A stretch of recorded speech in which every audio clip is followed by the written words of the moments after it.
So originally the plan was to create a follow-up addressing the community's thoughts on the "We need to talk about PvP and Arc Raiders" video. Even now, as I'm recording this, you all are still leaving your thoughts and opinions in the comments, so I wanted to let it marinate for a bit before I put something out. If you haven't seen it yet, I'll leave a card in the top right so you can go ahead and check it out before you watch this one. In the meantime, however, Embark has been hard at work ensuring they deliver consistent updates at a rate other player bases could really only dream of, with a touch of generosity that is virtually non-existent in the AAA space, with highlights such as premium currency and event reward trackers. They even gave out some currency as an apology for server issues, and the adjustment of store bundle prices due to popular demand. It's just something you don't even see in the AAA space at all necessarily, especially the former. I imagine it's a problem that maybe a dev team doesn't hope to have, but that they don't mind running into. Players want to get into the experience so badly, the servers run into issues in the process, which in numbers speaks to the 700,000 peak player count the game saw over a few weeks since its launch at the tail end of October. And to me, that's a bit surprising given the reception and publicity the game has received, but maybe consoles haven't quite caught on to the extraction genre yet, or the attention was split between BO7 and BF6, which also definitely puts the game's success into perspective. It launched next to two big blockbuster AAA games, and nonetheless still was a very successful debut for Embark's newest IP. However, with this mainstream appeal there comes a cost. The idea that an experience must be overtly accessible, even to a fault. It's a common theme we're seeing developers turn to lately, whether it be Chapter 1 Season 4 of Fortnite, or the Call of Duty crossplay era, Skate, Saints Row 2022, Dragon Age Veilguard, etc. And it's with this ideology that IPs quickly lose their charm, a significant diversion from their initial DNA that makes newer entries appear almost alien from their predecessors. And as someone who was looking forward to Skate and Saints Row myself, the result is immeasurably disappointing on average.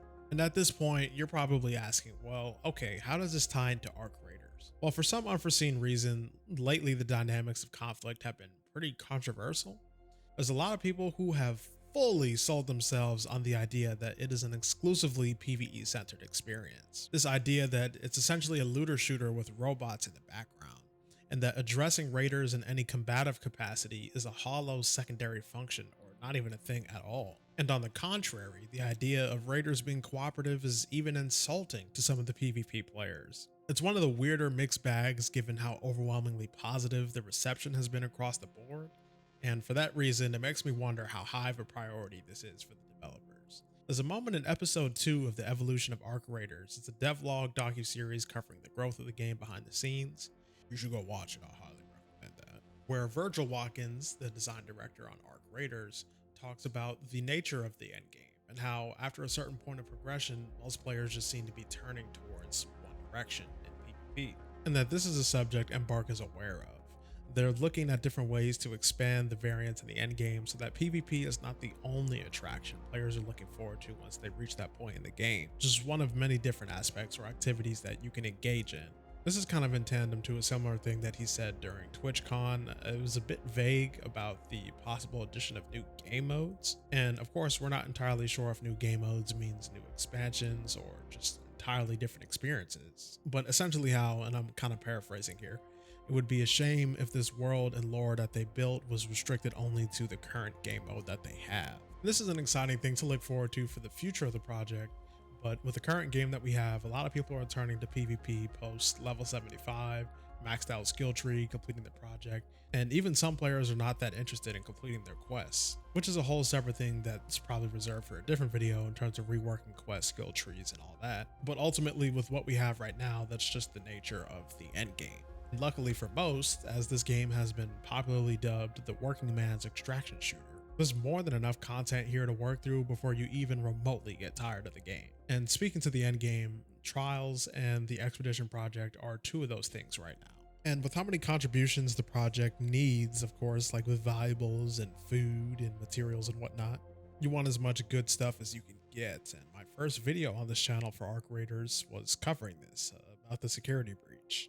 This is something that they looked at over the past few patches when they nerfed the Venator and decided that there was just too many high quality items in there and they had to tone it down. This, of course, being another controversial change where, lots of people got to abuse this perk before it got nerfed. And they ended up coming out with lots of great gear that people just currently don't have right now, or that they have to go on a PvP run to possibly acquire. I gave my thoughts on how I feel they could have addressed this instead of just blatantly nerfing the value of these lockers, especially given how much time you had to put into actually getting this perk. But as it stands, this is a team that is delivering weekly updates. They are making a lot of changes and bug fixes. The door exploits have been fixed. The double pump has been addressed. The queen exploit has been addressed. So I'm sure they have no reservations on going back and restoring the security breach to its original tuning. Among other updates though, in November we got the North Line update, which introduced the community unlock event for the new maps Telemontis. Got an event to accompany it, and of course some balance changes as well. I'm curious what everybody's thoughts on the map is in the comment section below. I am personally not a huge fan of the map. I think the thing that Telemontis is currently highlighting right now is the game's very large glaring issue, which is spawns. And of course, that is something that is going to have to be covered in a separate video. But the community unlock event was pretty cool. This was something that players were so excited for, trying to unlock this map, that they had to reset the progress on it, as it was going to be unlocked on the same day that they dropped the event. And as mentioned earlier, in this event tracker, you also get $5 of premium currency, you get a skin, you get some pretty valuable stuff like the snap hook, or it even gives you some guns and attachments. Overall, pretty solid event tracker.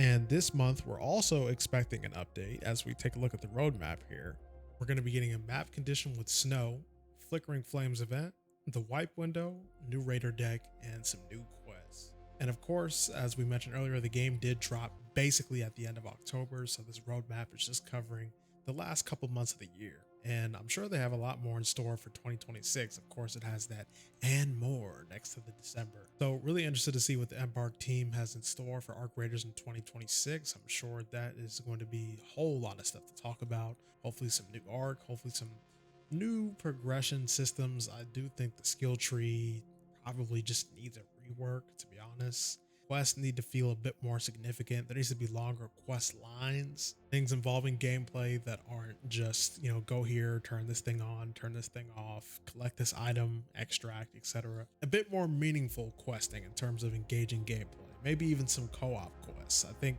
that would go a long way to encourage the use of PvE in the solo experience. But as always, let me know your thoughts in the comment section below. If you're new here, be sure to subscribe with the bell so you never miss another upload. We are going to be addressing the PvP video in this video coming up. So that's a lot of good stuff in there, and everything we're going to be referencing is coming directly from the comments. So if you want to possibly show up in that video, then be sure to go watch that and leave a comment. And yeah, really looking forward to seeing what Embark has in store for this game in 2026. Thank you guys for watching. I'll see you next time.